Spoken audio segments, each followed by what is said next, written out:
वक्त की बड़ी खबर आपको बता दें, महिला आरक्षण बिल को लेकर संसद में बिल पास ना होने पर अब अलग अलग जिलों में विरोध प्रदर्शन देखने के लिए मिल रहा है। आपको तस्वीर दिखा दें कि सपा कार्यालय के बाहर कैसे नारी शक्ति लगातार प्रदर्शन कर रही है और ये नारा दे रही है कि अखिलेश यादव ने जिस तरीके से बिल को विरोध किया है, जो तथ्य बताए हैं, जो बातें कही हैं, वो सारी गलत है और महिला अब शांत नहीं रहेगी। वहीं दूसरी तरफ आपको बता दें, अपर्णा यादव ने भी, बीजेपी नेता अपर्णा यादव ने भी समाजवादी पार्टी और कांग्रेस का झंडा जला दिया है। इसके अलावा अलग अलग जगह पर भी विरोध प्रदर्शन चल रहा है। कहा जा रहा है कि ये विरोध प्रदर्शन अब रुकेगा नहीं।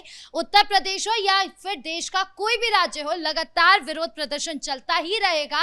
और साथ ही आपको ये विजुअल दिखा दे, यही है अखिलेश यादव जो संसद के अंदर बैठकर नारी शक्ति का विरोध करते आए, इस बिल का विरोध करते आए। बार बार कह रहे थे कि हमें आरक्षण से दिक्कत नहीं है, हमें दिक्कत उस बिल से है जिसके पीछे जनगणना की बात की जा रही है, जहां पर परिसीमन की बात की जा रही है। तो क्या कुछ विरोध चल रहा है, इसी पर चर्चा करेंगे। मेरे साथ मौजूद है मेरे सहयोगी हर्ष जी। सर, सबसे पहले बात करें सपा कार्यालय की, तो यहाँ पर लगातार हमने देखा कि जैसे ही ये खबर सामने आई कि बिल पास नहीं हो पाया, वोट में 54 वोट जो है वो कम है, तो उसके बाद से हम देख रहे हैं कि नारी शक्ति लगातार विरोध प्रदर्शन कर रही है। बिल्कुल, देखिए लोकसभा के अंदर किस तरीके से वोटिंग हुई कल और उसके बाद ये कि बिल गिर गया और उसके बाद कैसे बीजेपी हमलावर है समाजवादी पार्टी पर। दरअसल समाजवादी पार्टी हो, कांग्रेस हो, तमाम विपक्षी पार्टी पर हमलावर होना ही चाहिए, क्योंकि महिलाओं के हित में जो बिल लाया गया था वो किस तरीके से गिरा दिया गया विपक्षी पार्टियों की तरफ से। क्योंकि 17 तारीख यानी 17 अप्रैल इतिहास बन सकती थी और इतिहास के पन्नों में दर्ज हो सकता था कि किस तरीके से महिला आरक्षण बिल पास हो जाता, 33% आरक्षण मिलता, लोकसभा की सीटें बढ़ जाती और हम देखते कि कैसे सदन के अंदर भी महिलाओं की भूमिका अहम होती और महिला कहीं ना कहीं अपने इलाके में विकास कर पाती। लेकिन ये तमाम जो विपक्षी पार्टियां हैं ये महिला विरोधी हैं, और महिला विरोधी शब्द का इस्तेमाल हम इसलिए कर रहे हैं क्योंकि अगर आप महिलाओं की बात करते हैं, अगर आप कहते हैं कि लड़की हूं, लड़ सकती हूं, तो आखिर प्रियंका गांधी वाड्रा ने इसका समर्थन क्यों नहीं किया? अगर डिंपल यादव ये कहती हैं कि हमारी सरकार में बच्चियां सबसे ज्यादा सुरक्षित थी, तो आप क्यों नहीं इस बिल का समर्थन करते नजर आए? आखिर क्यों राहुल गांधी जब लगातार प्रधानमंत्री नरेंद्र मोदी पर महिलाओं को लेकर हमला बोलते हैं, तो क्यों महिलाओं का समर्थन राहुल गांधी ने नहीं किया? क्योंकि देखिए, आप डिलिमिटेशन की बात को कह रहे हैं कि नहीं जी हमारा तो परिसीमन का विरोध था। जब आप 2023 की बात करते हैं कि 2023 में इस बिल को लाया गया था और सारी प्रक्रिया पूरी हो गई थी, तो अब जानबूझकर ऐसा क्यों किया जा रहा है? तो आपकी पूरी तरीके से बात गलत है। अगर आपने 2023 में समर्थन किया था, तो आपको 2026 में समर्थन करने में क्या डर था? आप 2026 में भी समर्थन करते और 2026 में ये बिल कहीं ना कहीं पास हो जाता तो आपकी भी वाहवाही होती। और विपक्ष को लेकर ये कहा जाता कि देखिए, किसी भी मुद्दे पर जब सत्ता पक्ष और विपक्ष एक होते हैं, जो देश का अहम मुद्दा होता है, तो कितनी अच्छी बात होती है। लेकिन आपने, विपक्ष ने खास तौर पर महिलाओं के मन में वो देश बैठा दिया है, द्वेष और विष भर दिया है अपने ही खिलाफ। क्योंकि महिला इस वक्त ये सवाल पूछ रही है। पहले अखिलेश यादव ने कहा कि आपने आरक्षण लाया महिलाओं के लिए, तो इसमें मुस्लिम महिलाओं का क्या?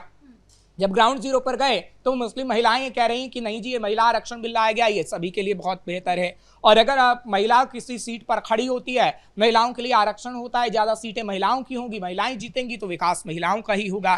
तो अखिलेश यादव खुद ही फंसते हुए नजर आ रहे हैं, राहुल गांधी खुद ही फंसते हुए नजर आ रहे हैं। सर, संसद के अंदर हमने देखा कि चाहे कोई भी विपक्ष हो, वो यही कह रहा था कि उसको बिल से कोई दिक्कत नहीं है। दिक्कत कहाँ आ रही है कि जनगणना कराइए पहले, 2011 के आधार पर ये नहीं होना चाहिए, और जनगणना के नाम पर या अपने वोट बैंक के चक्कर में जो है सरकार पीछे पड़ गई है। बिल्कुल, देखिए, अगर अखिलेश यादव की बात करें या फिर राहुल गांधी की बात करें, तो किस तरीके से उन्होंने अपने ही पैर पर कुल्हाड़ी मारी है। क्योंकि वो सदन के अंदर बार बार कहते नजर आए कि ये 2011 की जनगणना पर क्यों आधारित है, 2026 में करवाइए, और अब इसका असर देखने को भी मिल रहा है। क्योंकि असर की अगर बात करेंगे, जो तस्वीरें आपने दिखाई हैं, किस तरीके से समाजवादी पार्टी के कार्यालय के बाहर इस वक्त भी महिलाएं प्रदर्शन कर रही हैं, और तो और किस तरीके से अपर्णा यादव ने समाजवादी पार्टी का झंडा जला दिया है, जिसमें अखिलेश यादव तक की तस्वीर है, किस तरीके से कांग्रेस पार्टी का झंडा जलाया गया है, वो ये दिखाता है कि कैसे महिलाएं अब जमकर विरोध कर रही हैं। और ये महिलाओं का विरोध अब थमने वाला नहीं है, क्योंकि देखिए लखनऊ के अंदर ये तस्वीर नजर आई है, लखीमपुर खीरी के अंदर ये तस्वीर नजर आई है, बिजनौर के अंदर से ये तस्वीरें नजर आई हैं, जो तस्वीरें इस वक्त आपने अपने दर्शकों को दिखाई भी हैं। लेकिन आगे आने वाले समय में अभी ये प्रोटेस्ट और बढ़ेगा और उत्तर प्रदेश के अलग अलग इलाकों में ये प्रोटेस्ट आपको वाकई देखने को मिलेगा, क्योंकि देखिए सही बात है, अखिलेश यादव ने अपनी पैर पर कुल्हाड़ी इसलिए मार ली क्योंकि अब जब वो महिलाओं की बात करते हैं, चाहे वो मुस्लिम महिलाओं की बात करें, क्योंकि देखिए आपने तो महिलाओं को धर्म के आधार पर बांट दिया, लेकिन महिला तो महिला होती है, देश की महिला का प्रतिनिधित्व अगर सदन के अंदर हो रहा है तो उससे आपको दिक्कत नहीं होनी चाहिए, क्योंकि आपके घर की महिला भी सदन के अंदर बैठती है और डिंपल यादव भी संसद के अंदर बैठती हैं, जो तस्वीरें हमने कल भी देखी। हालांकि डिंपल यादव ने भी इस बिल का विरोध किया, तो ले देकर अगर ये पास नहीं हुआ बिल तब भी विपक्ष का ही विरोध होना था और ये तो तय था, और विपक्ष किस तरीके से अब कटघरे में खड़ा हो रहा है जिसका जवाब विपक्ष को देना होगा। सर, पीएम मोदी ने साफ कहा था संसद के अंदर कि आप इस बिल को पास कराइए, आप जहां बोलेंगे तस्वीर आपकी न्यूज़पेपर में हम छपवा देंगे, जिन जिन की तस्वीर कहेंगे उन सबकी छपवा देंगे, क्रेडिट हम नहीं लेंगे, आपको क्रेडिट सारा दे देंगे। मतलब हर तरीके से उन्होंने विपक्ष की तारीफ करी कि आप बस इसे बिल को पास कराइए, क्योंकि ये हमारे लिए नहीं है, ये वोट बैंक के लिए नहीं है, ये महिलाओं के लिए है। लेकिन उसके बाद भी विपक्ष ने जमकर विरोध किया और आखिर में ये बिल गिर गया। देखिए बात तो सही है ना, क्योंकि विपक्ष की अगर बात करें तो विपक्ष की इमेज अच्छी बन जाती, राहुल गांधी की या फिर अखिलेश यादव की इमेज अच्छी बनती, महिलाएं भी कहती कि चलिए विपक्षी पार्टी हर वक्त विरोध तो करता है जो कि उसका काम है क्योंकि वो विपक्ष में है, लेकिन एक मुद्दे पर तो उसने समर्थन किया, महिलाओं के मुद्दे पर अगर समर्थन किया है, महिलाओं की अगर वो बात करती है तो कहीं ना कहीं आगे आने वाले समय में इन्हीं लोगों को फायदा होता, क्योंकि अभी हम देख रहे हैं 5 राज्यों में चुनाव है, कुछ राज्यों में चुनाव हो चुका है, अभी बंगाल में चुनाव है, तो सीधा सीधा फायदा कांग्रेस पार्टी और तमाम विपक्षी पार्टी को मिलता, क्योंकि टीएमसी ने भी सदन के अंदर इसका विरोध किया है। और आप देखिए महिलाओं के लिए किस तरीके से बंगाल में दीदी कई योजनाओं का शुभारंभ की बात कर चुकी हैं और ये कह रही हैं कि तमाम महिलाएं हमें ही वोट करेंगी, लेकिन अब महिलाओं के मन में शंका पैदा हो गई है।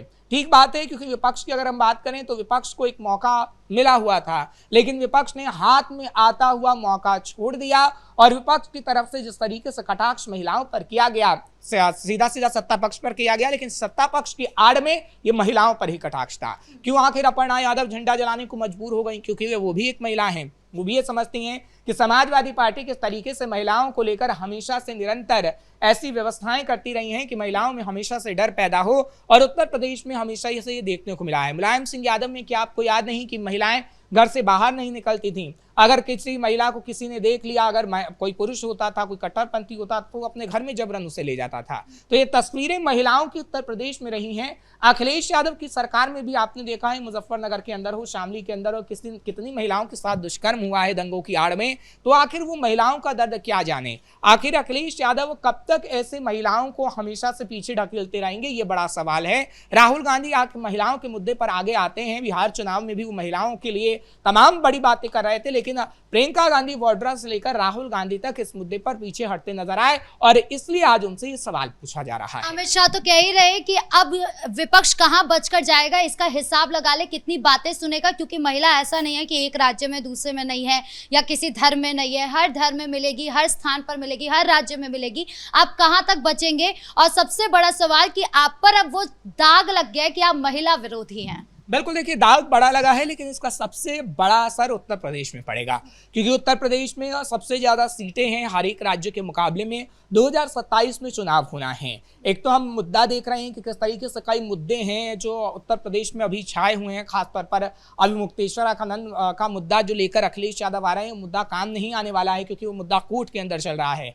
तो अखिलेश यादव कोई ऐसा मुद्दा ढूंढ रहे थे, क्योंकि आपने देखा कि धर्मेंद्र यादव की तरफ से जब लोकसभा के अंदर खासतौर पर सवाल उठाया गया मुस्लिम महिलाओं का, तो अखिलेश यादव फंसते हुए नजर आए। और वाकई ये बात ठीक है कि धर्म के आधार पर किसी को भी आरक्षण नहीं दिया जाता संविधान के मुताबिक। और अमित शाह ने जो बात कही है वो डंके की चोट पर इसलिए कही क्योंकि संविधान के मुताबिक ही हमारा देश चलता है।